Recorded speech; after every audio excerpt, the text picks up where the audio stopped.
Hi friends, అందరికీ welcome back to Blessy life vlogs. అందరు ఎలా ఉన్నారు? బాగున్నారా? నేనైతే బాగున్నాను. చూడండి, వాతావరణం ఎంత చల్లగా ఉన్నది. బట్టలు అయితే వాష్ చేశాను. ఆ తర్వాత నేను ఇది ఈవినింగ్ వ్లాగ్ అండి. ఇంకా మొదటగా నా వీడియో ఎవరైతే కొత్తగా చూస్తున్నారో ప్లీజ్ లైక్ చేయండి, సపోర్ట్ చేయండి, సబ్స్క్రైబ్ కూడా చేసుకోండి.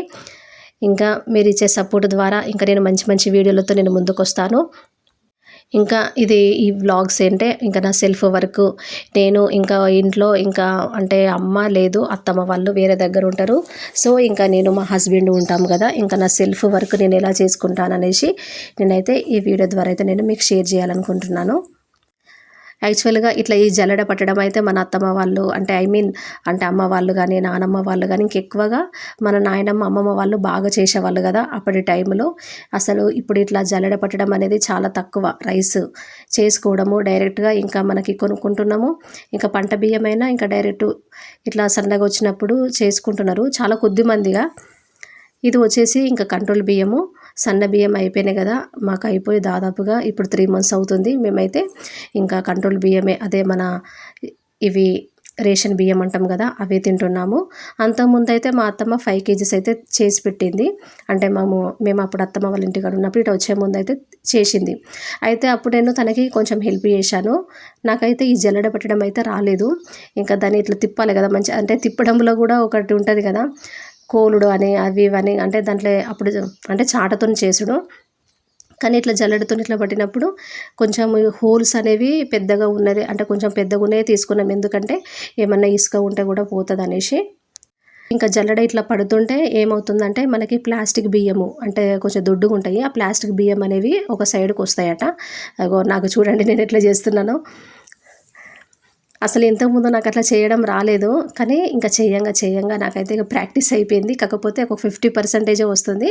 ఇంకా నేనైతే ఇంకా మంచిగా 100% అనేది నేర్చుకోలేదు. ఎందుకంటే అన్ని రోజులు ఒకటే రోజుగా ఉండవు కదా. అప్పుడప్పుడు కొంచెం ఇట్లా ఇప్పుడు ఇలాంటి బియ్యం తినాల్సి వస్తుంది కాబట్టి ఇట్లా చేసుకోవాలి. ఎందుకంటే ఎవరు అంటే మనమే సెల్ఫ్గా అంటే నేర్చుకోవాలి. సో ఇంకా నేను నా వర్క్ సెల్ఫ్గా అయితే నేను ఆల్మోస్ట్ ఇంకా నాకు రాకున్నా కానీ నేను నేర్చుకుంటాను, ప్రయత్నిస్తూ ఉంటాను. ఎందుకంటే మెయిన్గా అని అది గిదెగా జల్లెడబట్టేది ఏమున్నది అక్క అనుకోవచ్చు మీరు. కాకపోతే అది కూడా కొంతమందికి ఇట్లా నాకైతే తిప్పడానికే రాలేదు.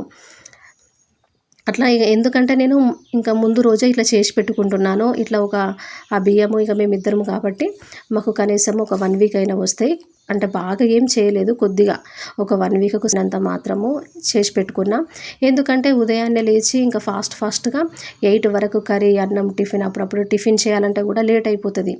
ఎందుకంటే ఇంకా నేను కూడా కొంచెము వెయిట్ లాస్ అవ్వాలనుకుంటున్నాను కాబట్టి నేను ఎక్సర్సైజ్ చేయడము, ఇంకా నేను సపరేట్గా మళ్ళీ హాట్ వాటర్ పెట్టుకోవాలి, నేను చూసుకోవాలి, ఇటు వంట ప్రిపేర్ చేస్తూ ఉండాలి.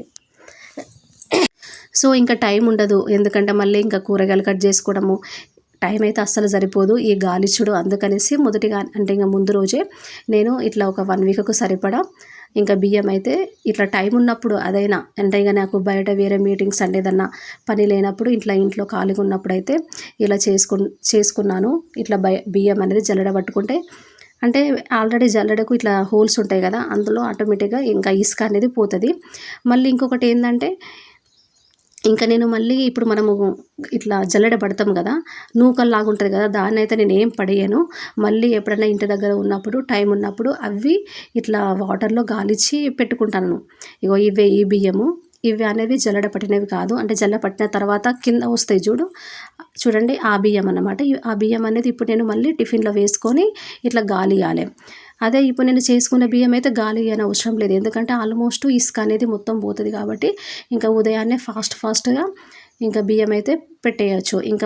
ఇంకా అక్కడ ఇక గ్యాస్ దగ్గర అయితే ఇంకా మొత్తం గిన్నెలన్నీ తోమినవి ఉండే, అవన్నీ నేను కింది సెల్ఫ్లో అయితే సర్ది పెట్టుకున్నాను. ఎందుకంటే అక్కడ మొత్తం ఇట్లా బోల్ అనేది ఉంటే నాకు అంత చిరాకు అనిపిస్తుంది. ఇంకా అంటే పని చేయడానికి, కూరగాయలు కట్ చేసుకోవడానికి అంత గందరగోళంగా ఉంటుంది. అందుకనేసి నేను ఒకటి బౌల్ అది కూడా అది తీసుకున్నాను, బేసిను. ఎందుకంటే అక్కడే మొత్తం బౌళ్ళు పెట్టుకోవడము, వాటర్ అన్నీ కొంచెం ఇట్లా వడిచినట్టు కావాలి కదా. అందుకనేసి ఒకటి అది బౌల్ అది కూడా బేసిన్ అయితే తీసుకున్నాను. ఇంకా అవన్నీ ఇక నేను అవి పొద్దున్నే నేను మొత్తము ఇంకా మధ్యాహ్నం అన్నీ తోమిని అయితే అక్కడ పెట్టుకున్న. వాటర్ అన్నీ మొత్తం అవన్నీ ఇట్లా ఒడిసిన తర్వాత ఇక నేనైతే కింది సెల్ఫ్లో అయితే మంచిగా సర్ది పెట్టుకున్నాను. నెక్స్ట్ ఇప్పుడైతే నేను కర్రీ చేస్తున్నాను. ఏం కర్రీ అని అంటే అన్నం అయితే ఇంకా చేసి ఇంకా రైస్ కుక్కర్లో అయితే పెట్టాను కదా, ఇది ఎగ్ కర్రీ.